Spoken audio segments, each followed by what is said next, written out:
Thank you very much. Comrade Power. Comrade Power. Your Excellency, I had missed doing that. But it gives me such great pleasure to be here today at this great institution at the heart of our capital. Your Excellency, as you can see, the vibrance of these young people really speaks to what defines our great city of Nairobi. Many may not know that 13 years ago, and I was just reminding you, sir, Professor Duol and I solved one of Kenya's biggest problems. This was during the constitution-making process. The one issue that had remained contentious was the issue of delimitation of boundaries. You had agreed on everything between the PNU and ODM at that time, but the sticking point was how do we divide this country because of the past gerrymandering that had been happening. One of the parties called a distinguished professor, called a dual, to come give a solution, and another of the parties called a scrawny 24-year-old boy called Sakaja to come and give a solution at that point. Professor Adol presented the numbers. After that, I was given a chance, I presented the numbers, but in a political language. And when Professor Dole came back, he said, just do what that young man is saying.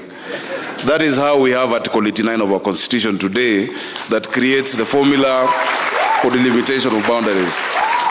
I say this for one reason. Professor Dole's character goes hand in hand with what this university stands for. He's extremely practical. And this is a technical university. When we launched the Hustler Fund, we were making a joke about the economists and said, you know, when economists find something that is working in practice, they ask whether it is also working in theory. Scientists are different. Scientists want to make sure things are moving on the ground and actually implementable.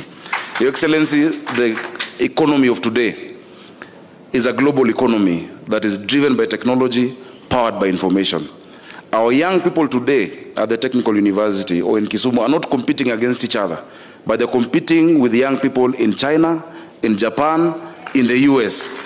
That is why we must give them the skills to compete at a global scale. Hence, technical universities, Your Excellency. The bottom-up economy that we stand for needs this university. Because the bottom-up approach of ours is not looking for those with millions of shillings in their banks, but those with millions of ideas in their minds. And it is institutions such as this. You've heard the president asking for innovation hubs. And you've mentioned, and I'm very glad you've taken up the issue of the startup bill. That is what is going to drive the future of this country.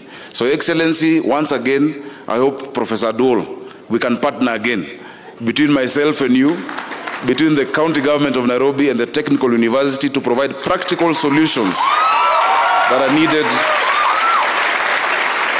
for our country. Secondly, Your Excellency, I must point out, you have seen the presentations that have been done here. This is a true institution of wholesomeness because of the roundedness of the students. You would expect that a technical university would not have a choir, or they would not have drama. But they are well-rounded, such that when you come out of here, education is not just what is on paper, but the character, the style, the attitude, the professionalism that comes out of a student. So we must commend the university for creating these well-rounded students.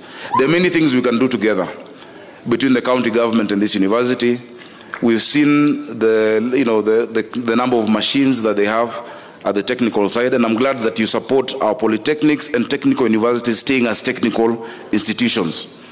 We would want to use some of these facilities, the lathe machines, for our Juakali and our young people outside there who are accessing the Hustler Fund but don't have the tools to actually contribute. Please allow them to come at least for 3 weeks, for a few weeks, to learn and even to be recognized with the skills they already have, recognition of prior learning. We would really want that. Your Excellency, I'm glad Mushoki has spoken about the bridge that is across here. 2 weeks ago, I came here across with the central bank governor. He had called me and he said, Governor Sakaja, of course I told him he's the real governor because he's the governor of central bank. And he told me from his office he sees every 2 weeks an accident on this road because people have to jump across and there's a hole in the fence where people are passing. And so I told him, instead of me and him talking on phone, and we're in the same, we're a few meters from each other, I just came down, I walked from my office, he came downstairs, and he showed me the stalled project of the bridge. Immediately, Your Excellency, I must report, I called Engineer Kinoti of Kura, and they found the resources. We're going to redo the bridge completely on this side.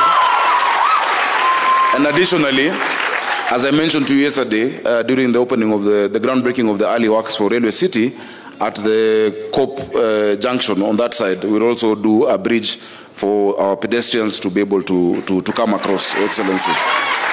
The issue of the street lights, it is true, for now they are not working. The central bank has done a program, and I wish if you had time, I'll take you across to see what they've done throughout from Green Park, coming down up until the end of Haile Selassie, junction with Moi Avenue, up until Aga Khan Walk.